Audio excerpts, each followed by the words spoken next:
Greetings, students of the Force, and welcome back to the Archives. The concept of Grey Jedi has been an extremely popular one that has circulated among scholars of the galaxy for quite some time. These Jedi, who have found a certain way of following the Force that separates them from your usual run-of-the-mill Jedi from Coruscant. Many regard Grey Jedi as being some of the most powerful Force users in the galaxy due to their stance and alignment. However, not all is as it seems, and today, curious acolytes of the galaxy, we are here to discern the truth. What exactly is a Grey Jedi? What makes them so strong in the Force, and are they truly stronger than regular Jedi? This is a rabbit hole that has only ever been partially explored, and has a lot of misconceptions tied to it. So let's clear up the mist and discover the truth about the power of these Grey Jedi. First, I think it is paramount that we establish once and for all what exactly constitutes as a Grey Jedi. The term Grey, when used in regard to the Force, has a handful of interpretations, with the general consensus among most being that a Grey Jedi is supposedly defined as a Force user who has the knowledge of the ability of both the light and dark sides of the Force, and who have essentially found the perfect balance between the two. However, I want to establish something very important, and the fact that this is a misnomer. The dark side corrupts anyone who tries to use it, regardless of their intention with it, as it takes their good intentions and twists it into its own favor. This renders this popular concept of Grey Jedi being masters of both the light as well as the dark contradicts the principle of the Force itself as established by George Lucas. There exists this fantasy of Grey Jedi, who is this being that wields the ultimate power in both sides of the Force. Someone who can root patiently in the light, as well as someone like Yoda, and sling around the most intense dark side abilities on the level of Sidious. The problem with this ideology, though, is that even though one can technically learn both sides of the Force and learn to stay in balance, they will ultimately be denied the greater abilities of either side, especially when concerning the dark side. It has been stated by dozens of Sith Lords, including that of Sidious and Plagueis, that one cannot discover the deeper secrets of the dark side without the powers of the dark side itself,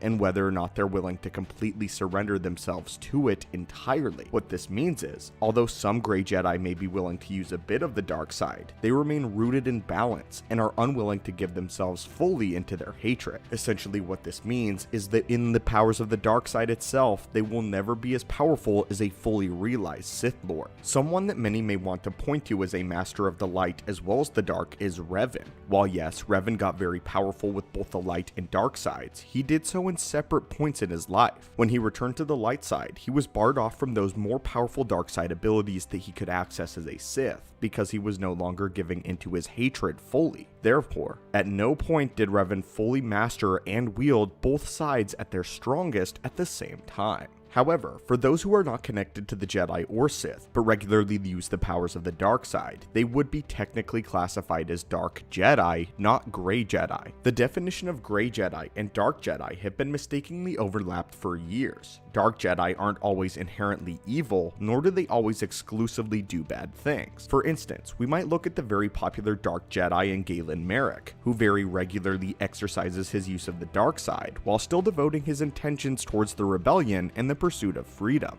Again, Starkiller may have received some training in the light side, but for the majority of his life until his death, he primarily wielded the dark side. Or perhaps even look at Count Dooku prior to his joining of the Sith, where he simply believed that knowledge of the dark side could be what would be used to help others and save the galaxy, and that the practice of the dark side shouldn't be barred from the Jedi. Ultimately though, we know that Dooku was wrong, and that his study of the dark side did end up fully corrupting him. With this though, what does it mean to be a Grey Jedi? The definition of a Grey Jedi was generally used to describe those who were trained in the Force, notably the light side, but did not subscribe to the doctrine or ideals of the Jedi. Some Grey Jedi did in fact use the Force for aggressive purposes, and might have overstepped from time to time, but it was never in malice, nor with their use of the dark. Another definition of a Grey Jedi that falls into this category would be those who were indeed a part of the Jedi Order, but did not buy into the High Council's decisions, and did not care for the reinterpretation of the Jedi Code. Essentially, those who followed the will of the Force were only considered renegade Jedi or Grey. This would include the likes of Qui-Gon Jinn and Jolee Bindo. Qui-Gon has been labeled as a Grey Jedi by a few within the Order, even by Luke Skywalker himself, while Jolee Bindo was actually a self-proclaimed Grey Jedi. In the same vein, he would include Ahsoka Tano post-Clone Wars in this definition as well. This, my friends, is the true meaning of a Grey Jedi,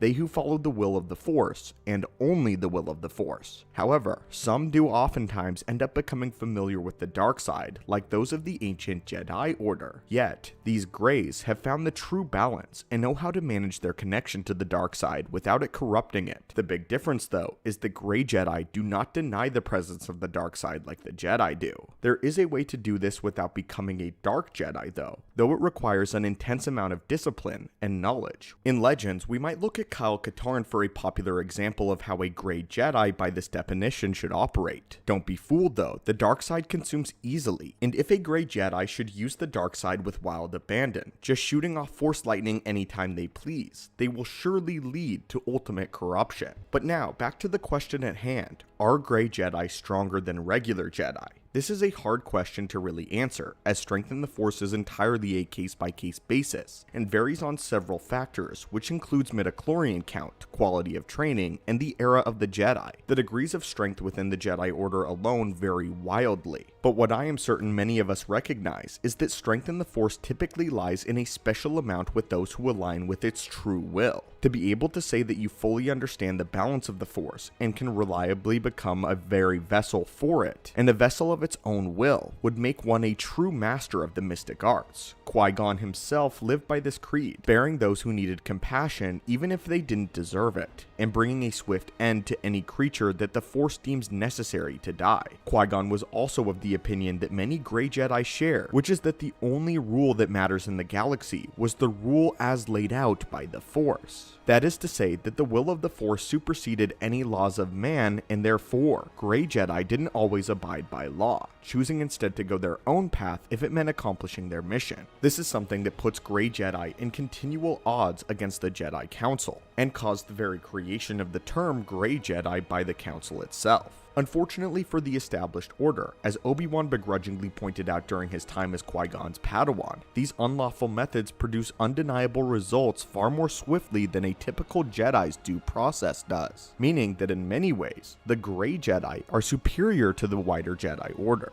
While I think power in the Force is a subjective feature, I would say that Grey Jedi are more forward-thinking and efficient than normal Jedi are, who have allowed themselves to become slowed by their dogma. They also have the added ability of exploring some aspects of the dark side without fully being consumed by it. When something needs to get done, it needs to get done fast, especially if it's a major problem. The Jedi's continual tendency to procrastinate acting upon themselves is an issue. I would say that in the galactic sense, Grey Jedi are far stronger and more effective than a Jedi is. Just look at Ahsoka Tano. As far as power and potential though, that always remains to be seen within individual Force wielders. However, Grey Jedi seem to allow the Force to flow through them in whatever form that the Force itself wills it to be. In this way, they are more centered and free-flowing, which grants them an uncanny ability to be versatile within their actions, and within the very Force itself. Because of this, I would say that if it came down to it, Grey Jedi more often than not would be able to outclass a regular Jedi and should be deemed as more powerful.